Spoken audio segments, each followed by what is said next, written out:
হেমন্ত মুখোপাধ্যায় যখন গীতশ্রী সন্ধ্যা মুখোপাধ্যায়কে দিয়ে কখনো গান করাবেন বলে ভাবতেন, তখন রেকর্ডিং এর অনেক আগেই তার খবর দিতেন।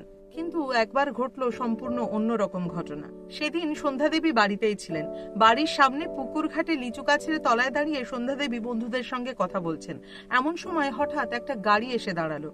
গাড়ির জানালা দিয়ে মুখ বের করলেন হেমন্ত মুখোপাধ্যায়ের সহকারী সমরেশ রায়। তিনি সন্ধ্যাদেবীকে জিজ্ঞাসা করলেন তার দাদা বাড়িতে আছেন কিনা। সন্ধ্যা মুখোপাধ্যায় জানালেন সেই মুহূর্তে তার দাদা বাড়িতে নেই। তাই সমরেশ বাবু বললেন এক্ষুনি হেমন্তবাবু তাকে ডেকে পাঠিয়েছেন স্টুডিওতে যাওয়ার জন্য, একটি গান গাইতে হবে। সেই কারণে সমরেশ বাবু এসেছেন সন্ধ্যাদেবীকে সঙ্গে করে নিয়ে যাবেন বলে।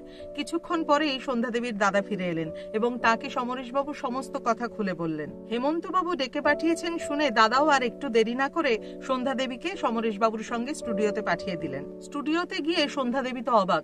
রেকর্ডিং এর জন্য সবকিছু প্রস্তুত, কিন্তু এরকম তো হওয়ার কথা ছিল না। হেমন্তবাবু তো সব কথা আগে থেকে জানিয়েই রেকর্ডিং এর ডেট ফেলেন। এই কথা সন্ধ্যাদেবী হেমন্তবাবুকে জিজ্ঞাসা করাতে হেমন্তবাবু বললেন, তুমি ভয় পাচ্ছ কেন, আমি আছি তো। এদিকে মিউজিশিয়ানরাও সকলেই প্রস্তুত। সন্ধ্যাদেবী কয়েকজন মিউজিশিয়ানকে জিজ্ঞাসা করলেন কি গান গাইতে হবে। তারাও উত্তর দিলেন তারা কিছুই জানেন না। তবে মিউজিশিয়ানদের কথা থেকে আরো একটি কথা জানতে পারলেন সন্ধ্যাদেবী, যা তাকে ভীষণ অবাক করে দিল। তিনি জানতে পারলেন যে গানটি গাওয়ার জন্য তাকে ডাকা হয়েছে সেই গানটি নাকি ইতিমধ্যেই একজন এসে গেয়ে রেকর্ড করে গেছেন। যদিও কে গেয়েছেন সেটা অবশ্য জানা গেল না। অবশেষে সেই গানের রেকর্ডিং সম্পূর্ণ হলো। প্রায় রিহার্সাল ছাড়াই সন্ধ্যাদেবী গানটি গাইলেন। বাংলা গানের ইতিহাসে জন্ম নিল আরো একটি অবিস্মরণীয় গান, যা থেকে যাবে চিরকাল। জানেন কি সেই গান? সেই গানটি হলো এই পথ যদি না শেষ হয়।